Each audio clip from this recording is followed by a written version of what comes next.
Hi! Welcome to my channel Padma Ravinder. ఈరోజు నేను పాలకూర, శనగపప్పు, పల్లీలతో కర్రీ చేస్తున్నాను. ముందుగా కట్ చేసుకున్న పచ్చిమిర్చి, ఉల్లిపాయలు, కొత్తిమీర, కరివేపాకు, దంచి పెట్టుకున్న ఎల్లిపాయలు, ఉడకబెట్టుకున్న శనగపప్పు, పల్లీలు. మనం స్టవ్ పైన పెనం పెట్టేసుకొని ఆయిల్ పోసేసుకొని అది వేడెక్కిన తర్వాత ఎల్లిపాయలు ఫస్ట్ వేసేసుకోవాలి. అవి వేగిన తర్వాత కట్ చేసుకున్న పచ్చిమిర్చి, ఉల్లిపాయలు, కరివేపాకు వేసేసుకొని ఇలా మగ్గిన తర్వాత మనము నాన ఉడకబెట్టుకున్న శనగపప్పు, పల్లీలు వేసేసుకోవాలి. అవి వేగిన తర్వాత మనం టమాటాలు వేసేసుకోవాలి. ఇవి మనం కలపకుండా ఇట్లా సమానం చేసేసుకొని దానిపైన పసుపు, ధనియాల పొడి, ఉప్పు వేసేసుకోవాలి. మనం పచ్చిమిర్చి ఎక్కువ వేసుకున్నాం కాబట్టి పొడి కారం వేసుకోవద్దు. కడిగి పెట్టుకున్న పాలకూర, మెంతెం కూర, కొత్తిమీర ఇలా వేసేసుకొని ఒక 5 మినిట్స్ మనము సిమ్‌లో పెట్టేసుకొని దాని తర్వాత ఇవి మగ్గిన తర్వాత అప్పుడు మనం కలుపుకోవాలి.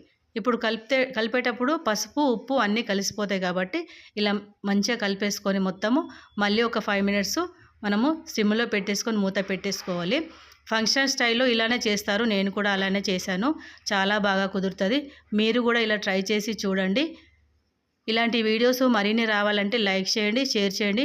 నా ఛానల్‌ని సబ్స్క్రైబ్ చేసుకోండి. వావ్! సూపర్ అయింది. వాటర్ అన్నీ పోయినాయి కాబట్టి చాలా మంచిగా దగ్గరకొచ్చింది కర్రీ. చాలా సూపర్ అయింది. టేస్టీగా కూడా ఉంటది. మీరు కూడా ట్రై చేయండి. ఓకేనా? బాయ్.